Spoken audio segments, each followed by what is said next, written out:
मैनपुरी का करहल उपचुनाव सभी पार्टियों के लिए लगातार प्रचार करते हुए नज़र आ रही हैं। तो वहीं समाजवादी पार्टी के प्रत्याशी तेज प्रताप यादव ने आधा दर्जन से अधिक गांव में नुक्कड़ सभाओं को संबोधित करते हुए कहा कि भारतीय जनता पार्टी ने युवाओं को बेरोजगार किया है और किसानों को परेशान करने का काम किया है। तो वहीं जगतपुर गांव में पहुंचने के बाद स्थानीय लोगों द्वारा उनका भव्य स्वागत किया गया और उन्होंने कहा है कि जब भी वर्तमान सरकार की जो उपलब्धियां हैं वो बिल्कुल शून्य हैं। जनपद में कोई विकास कार्य नहीं किया जा रहा है, जिसको लेकर लगातार जहां युवा बेरोजगार घूम रहे हैं और महंगाई चरम सीमा पर है, जिसको लेकर वह गांव-गांव भ्रमण करते हुए प्रचार करने में जुट गए हैं। तो वहीं समाजवादी पार्टी के जो प्रत्याशी हैं उन्होंने कहा है कि यह 24 सालों से लगातार समाजवादी पार्टी के गढ़ में कही जाने वाली यह करहल सीट है, जहां समाजवादी पार्टी के राष्ट्रीय अध्यक्ष भी जीत कर गए हैं और नेताजी भी इसी सीट पर लड़े थे और कई सालों से यह सीट पर कब्जा रहा है। इसको लेकर कई नुक्कड़ सभाओं का आयोजन किया गया। औंथा नगरिया में भी भव्य स्वागत कार्यक्रम आयोजित किया गया पूर्व जिलाध्यक्ष देवेंद्र सिंह यादव के द्वारा। तो वहीं समाजवादी पार्टी के लोगों ने कहा है कि करहल सीट ऐतिहासिक रूप में जो 20 तारीख को वोटिंग होनी है उस उपचुनाव में, उसमें आपका समर्थन, सहयोग और आपका आशीर्वाद मांगने के लिए आज हम सभी लोग आपके बीच में आए।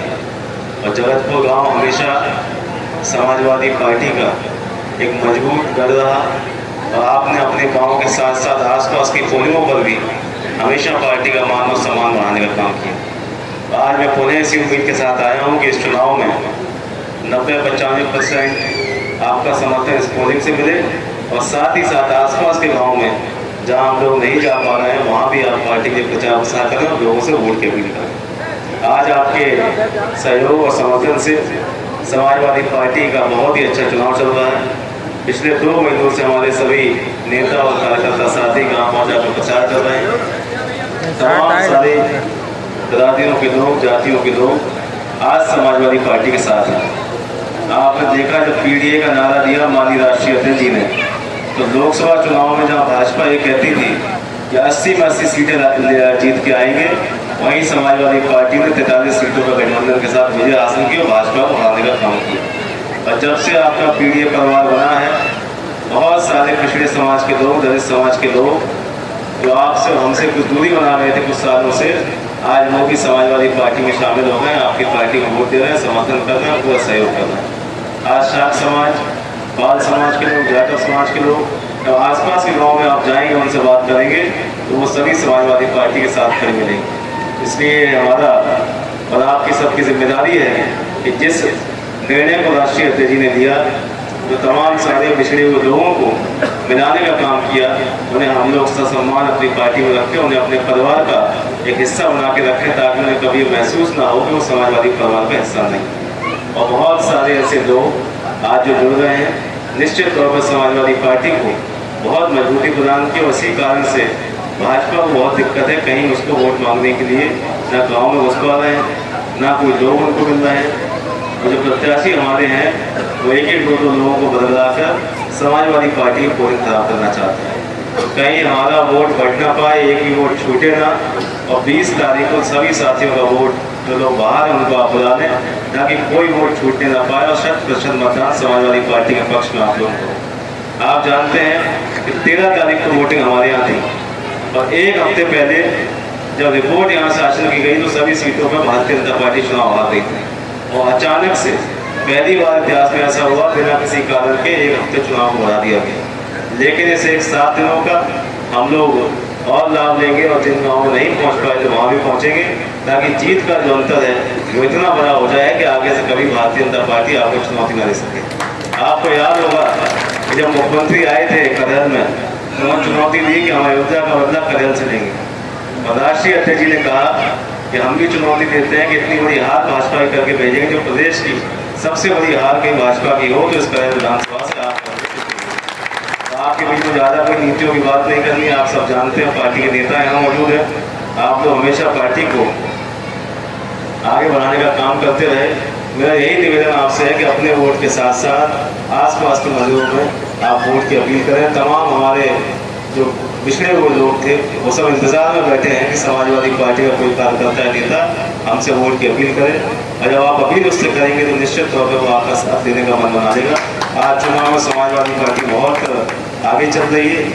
जो भाजपा की नीतियों से लोग परेशान हैं, आम जनता में बहुत गुस्सा है सरकार के प्रति है, और सभी लोग इस बात का इंतजार कर रहे हैं कि कब हमें बटन दबाने का मौका मिलेगा। अभी नगला रमन की एक समस्या के बारे में मुझे अवगत कराया गया, और चुनाव खत्म होने के बाद आपके बीच में बैठ कर उस समस्या का भी हम लोग काम करेंगे, क्योंकि मीटिंगें बहुत हैं। आप लोगों ने बुलाया, सम्मान किया, उसके लिए मैं आयोजक और सभी गाँव के सम्मानित लोगों को धन्यवाद देता हूँ। 7 दिन बढ़ा दिया, लेकिन जो ये 7 दिन मिले हैं उसमें हम लोग और ज़्यादा जीत के अंतर को बढ़ाएंगे, और सभी कार्यकर्ता, नेता, जनता सभी लोग जो है समाजवादी पार्टी में लगे। ऐसा तो नहीं अभी 12 दिन शेष हैं, कहीं निर्वाचन आयोग फिर तिथियां बढ़ा दे, कोई त्योहार आ जाए? कुछ भी संभव है, कुछ भी संभव। सांसद जी आज छठ जो है बिहार में का बड़ा प्रमुख त्यौहार है, तो वहाँ तारीख नहीं बढ़ाएगी, और उत्तर प्रदेश में जो है तारीखें बढ़ाएगी, तो कहीं ना कहीं ये चुनाव में जो हार दिख रही थी भाजपा उत्तर प्रदेश में उसको ठीक करने के लिए हो सकता है उन्होंने किया हो, लेकिन ठीक नहीं।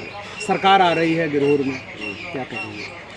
एक पिछली बार आए थे और सड़कों की घोषणा करके गए, और घोषणा करने के बाद मालूम पड़ा कि लखनऊ जाने के बाद कैंसिल कर दी गई। और ऐसा संभवतः कभी हुआ होगा कि मुख्यमंत्री घोषणा जब होती है तो लागू होती है, चाहे कैसे भी लागू हो। और पहली बार ऐसा हुआ कि मुख्यमंत्री ने घोषणा की और यहाँ से प्रस्ताव बन के चले गए, स्वीकृत हो गया, स्वीकृति होने के बाद उनको कैंसिल कर दिया गया, क्योंकि समाजवादी सड़कें थीं, और समाजवादी लोग जब यहाँ आए तो सब जाहिर सी बात है कि समाजवादी लोगों के गाँव में सड़कें थीं। तो सरकार का जो ये नज़रिया है और जो सौतेला व्यवहार कर रहे हैं उसको ये उजागर करता है। और कल भी आप देखेंगे आएंगे तो वही लंबे चौड़ी बातें और हिंदू मुस्लिम और मंगलसूत्र, और क्योंकि आज साल में कोई काम ऐसा नहीं किया कि जनता के बीच में जाके कह सकें कि हमने आपके विकास के लिए काम किया। एक सिंगल प्राइमरी स्कूल, एक CSC, एक पुल पिछले 8 सालों में ज़िले में नहीं बना। ये इस सरकार के विकास को दर्शाता है। सांसद जी आज मुख्यमंत्री मीरापुर में थे, अपने प्रत्याशी के लिए प्रचार कर रहे थे और जनसभा को उन्होंने संबोधित किया। उन्होंने कहा कि जब सरकार थी समाजवादी पार्टी की तब एक डायलॉग प्रचलित हुआ था, आज उन्होंने उसको दोहराया है, जहां दिखे सफाई बिटिया देख के घबराई, ये उन्होंने कहा आज। उनकी बात का जवाब जो NCRD का डेटा है जो केंद्र सरकार के द्वारा जारी होता है, उनका जवाब वो डेटा देगा जिसमें ये कहा गया है कि उत्तर प्रदेश आज महिलाओं सुरक्षा के मामले में सबसे फिसड्डी है। कहीं अगर सबसे अधिक मामले महिलाओं के साथ अत्याचार और क्राइम के हो रहे हैं तो उत्तर प्रदेश नंबर 1 पर इस समय है क्राइम अगेंस्ट वुमेन में। और इनके तो नेता ही आप देख रहे हैं महिलाओं को नहीं छोड़ रहे हैं। कई सारे बड़े नेता पकड़े गए लेकिन सरकार ने कोई कार्रवाई नहीं की, मुख्यमंत्री जी ने पूरी जोर लगा के उनको बचाया। तो ये जो सब है केवल ध्यान भटकाने का है, जनता सब जानती है। उन्होंने ये भी कहा कि जो PDA है आपका जो संगठन बना है, जो उन्होंने कहा था इलेक्शन के टाइम पे खटाखट जो लोग कर रहे थे वो इस उपचुनाव में सफाचट होने वाले हैं। देखिए PDA बनने के बाद भाजपा की धड़कनें बढ़ गई हैं, और जिन लोगों को बोले वाले लोगों को वो 10 साल तक जुमले दे के फंसाते रहे, कहीं ना कहीं वो लोग जाग गए हैं, भाजपा की नीयत को पहचान गए हैं और अपने हक की लड़ाई के लिए आज एकजुट हुए हैं। और भाजपा इस बात को समझ चुकी है, जो 80 सीटों की बात कर रहे थे और सीटें कितना ही सभी ने देखा। तो अभी सरकार जो है जाने वाली सरकार है, अब समय बहुत कम रह गया और PDA मजबूत लगातार हो रहा है। जब PDA अगर मजबूत रहेगा तो बहुत बुरी तरीके से 27 के चुनाव में भी भाजपा को। योगी आदित्यनाथ लगातार पोलराइजेशन कराने की कोशिश कर रहे हैं, ऐसे स्टेटमेंट दे रहे हैं, उसके विरोध में आपकी पार्टी क्या रणनीति कर रही है? देखिए, वो नफरत फैलाने का उनका काम रहा भाजपा का, और सरकार में रहे काम कुछ किया नहीं तो जाहिर सी बात है हिंदू मुसलमान करके वोट लेना चाह रहे हैं। लेकिन 10 साल बहुत जनता ने देखा, झेला इनको, और अब इनकी किसी भी जुमले में आने वाली नहीं है। और हम लोग जहाँ जोड़ने की बात करते हैं और ये नफ़रत फैलाने की और बांटने की बात करते हैं, तो जाहिर सी बात है जनता में वही सफल होगा जो जोड़ने की बात करेगा, और जो बांटने काटने की बात करेगा जनता उसे उसी। सांसद जी आखिरी सवाल, 2024-25 के लिए 2,33,000 करोड़ का बजट सरकार ने जारी किया था, उत्तर प्रदेश सरकार, और आज तमाम योजनाएं ठप पड़ी हैं क्योंकि बजट जारी नहीं किया गया, क्या कहेंगे? ये इस साल का नहीं, वैसे मुझे आंकड़े भी पुराने नहीं पूरी तरीके जानकारी है, लेकिन आप पिछले सालों के आंकड़े देखेंगे तो उसमें भी जो मुझे खबर है बहुत सारा बजट जो है वो अनयूज्ड पैसा वापस चला गया। केंद्र सरकार का बहुत सारा पैसा तो आया हुई उन्होंने जो है इस्तेमाल ही नहीं किया उसको। तो ये सरकार जो है क्योंकि इनका विकास में इनका कोई रुचि नहीं है, ये जो है हिंदू मुस्लिम करके वोट लेते रहे, तो कहीं इनका जो विज़न है प्रदेश के विकास के लिए वो विज़न कहीं ना कहीं इनका खोया हुआ है। और विकास की जो पैसा खर्च भी हुआ जो आप बता रहे हैं, कहाँ खर्च हुआ है हम लोग को तो कहीं दिखाई नहीं देता। शुक्रिया।